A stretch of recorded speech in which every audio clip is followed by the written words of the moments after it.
Okay, let's check in with Luann over at the social media wall. Lou, a lot of people are asking on social media, how do they donate blood? Are there ages? Because, wow, the city of Orlando is really coming out wanting to help here. Yeah, they really are, John. A lot of people waking up this morning wondering what they can do to help. We did get a press release from One Blood saying they are in urgent need of specific blood donors this morning. They are looking for O negative, O positive, and AB plasma. So if you have any of those blood types, what you should do this morning is go to oneblood.org, or you can give them a call at 1-888-9-DONATE. That number again, 1-888-9-DONATE. They're looking for O negative, O positive, and AB blood types. As we know, 42 people were shot. There was a huge loss of blood. So if you have those blood types, they are asking that you contact them. Again, the website, oneblood.org. Us, as many people waking up this morning in disbelief that this happened in the City Beautiful. I've been talking to people all morning long on Twitter, and they're saying, you know, they are frustrated, they are disappointed, they are grieving this morning. And it's not just people here in Orlando that are taking to social media to express their grief and frustration, really people all around the world. I want to get to some of the tweets that are coming in this morning. The first from the Boston Red Sox. They say, today we extend our deepest sympathies to the victims in Orlando and all of their friends and family. Hashtag pray for Orlando. And that hashtag is the #1 trender on Twitter right now. Buddy Velastro saying, my thoughts and prayers go out to the victims and their families in Orlando, a city that's always treated me like I was home. Hashtag pray for Orlando. The next one coming in from Hillary Scott, who says, dear friends, since God so loved us, we also ought to love one another. Pray for Orlando. The next one coming in this morning from Kelly Rowland. Heartbreaking, she says. A lot of people expressing that they are just heartbroken in disbelief. The next one coming from our own Governor Rick Scott, who says, my prayers are with the victims, families, and all those affected by the shooting in Orlando. We will devote every resource available to assist. The next tweet this morning is from Hillary Clinton, the Democratic presidential candidate, former Secretary of State. She says, woke up to hear the devastating news from Florida. As we wait for more information, my thoughts are with those affected by this horrific act. You just see the tweets pouring in. People completely in disbelief this morning that this happened here, not only in our country, but in the state of Florida, in the city of Orlando. Scott Hoying says, truly devastated. A gay bar is a place the LGBT community can go to feel safe. My heart goes out to the victims and their families. The Jacksonville Jaguars saying our condolences go out to those affected by the tragedy in nearby Orlando. Hashtag pray for Orlando. Singer Selena Gomez says, sending all our love and prayers to their friends and family. Hashtag pray for Orlando. Orlando Police Department is asking anyone who was at Pulse Nightclub and was a witness, please come to the Orlando Police Headquarters. That address, 100 South Huey Avenue.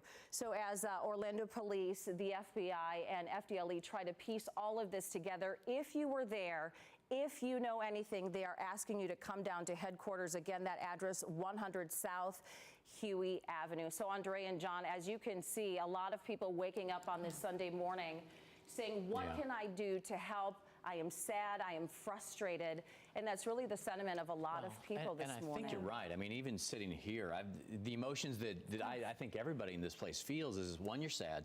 Yeah. Because of what happened. In disbelief. But incredibly angry, too. Totally. It is. And it's angry, too, because as we've now known, you know, it appears the two shooters the past 2 nights have come into our community to kill people. Yeah. Police say they are not from here. Right. And we know, you know, Friday night it was the singer Christina Grimmie was shot and killed at a venue. Tampa area, right? Is what Tampa they're finding area, out now. Yes. And now they're not saying this guy. But they say he's from outside of Orlando. So the worldwide press, you see Orlando as this place that's getting shot up on the weekend, and it doesn't make any better. It's not locals, right? It's not our city, and that's what makes you so mad. Is that is not the representation of our city. That's not us.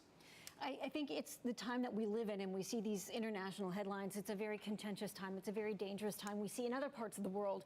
And now all of a sudden, those parts of the world are here in our town. And I think that's the hard part that we're all dealing with. We've always known in the back of our minds Orlando is a soft target, but now this is becoming a reality. When you see this happening in Paris, in Belgium, you can somewhat disconnect. And you say, this is happening over there. Even in San Bernardino. Yes. It's on the other coast. It's in California. And now it has happened here. And a lot of people frustrated.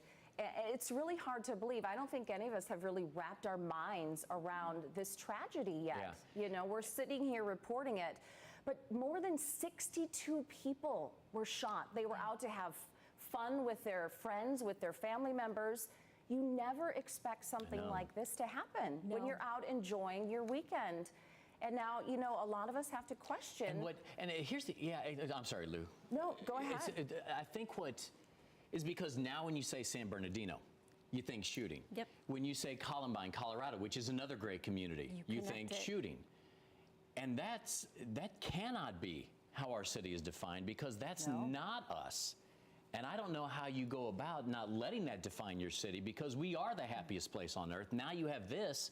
I think that's part of the frustration that I feel, and I know other people do, because that's not us. Yeah, and we're hoping that this tragedy doesn't become associated with, oh, Orlando. Right. Oh, that is that place that mass shooting happened, because this is not the city we know. This is not how we know it to be. We know it's a great place.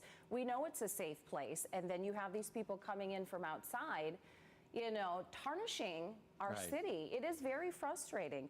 You know, this is not what we want to be known for. No, social media playing a huge part in all of this, and we know from overnight, even on the Pulse Nightclub Facebook page, they posted, you know, get out of the club as soon as possible. And now we're hearing reports and people texting and tweeting to get updates on loved ones. Orlando police just tweeting out, please know you can dial 211, the information assistance helpline for emotional support during this difficult time. Andrea, I also want to point out, I got a news release from Congressman Alan Grayson. He's also expressing his sadness this morning. His statements say, words cannot express the horror, pain, and sadness that we feel about this terrible loss. I commend the Orlando police for their heroic efforts to save the lives of those who could be saved. Local and federal law enforcement are working right now to uncover more information about this motive and other circumstances of this shooting. So I wanted to tell you what Congressman Alan Grayson had to say as well this morning. No, a lot of social media out there. I think we have an image of what we've put up that people are sharing all over the world, and this is the #1 trender out there across the world today. It's Pray for Orlando. But incredible response from our Orlando Police Department, because even our security expert, Rod Wheeler, was saying they made some split-second decisions that probably saved more lives than we could possibly imagine. Well, they are. They're one of the best of the best, and they do train. A lot of people probably don't want to think about it, but they in Orange County have to train because we have some of the biggest targets in the world with our theme parks. Yeah. So it's not new for these guys to go through this training. And I heard from a friend who was there as part of it. He's like, it's everything. Sorry. It's okay. It's emotional. It's hard to wrap your mind around this happening here. It really is. He texted me, said, this is everything you see in the movies and more. Wow. Which is not what you expect to wake up to in the morning. So here's, you know, our friends, our family in this. This is our town. Caught in this. More than 30 people were inside that club for more than 3 hours, hiding in bathrooms, calling police, help us. We're trapped, help us. Can you imagine? For 3 hours being in that situation. So Orlando police knew they had to do something, and they did the proper thing. They knocked down that wall, they went inside, and they saved those people who were trapped. And we know that club is in proximity to Orlando Regional Medical Center. Luann, thank you. I know we're going to be checking with you for more social media updates, as well as information on donating blood. But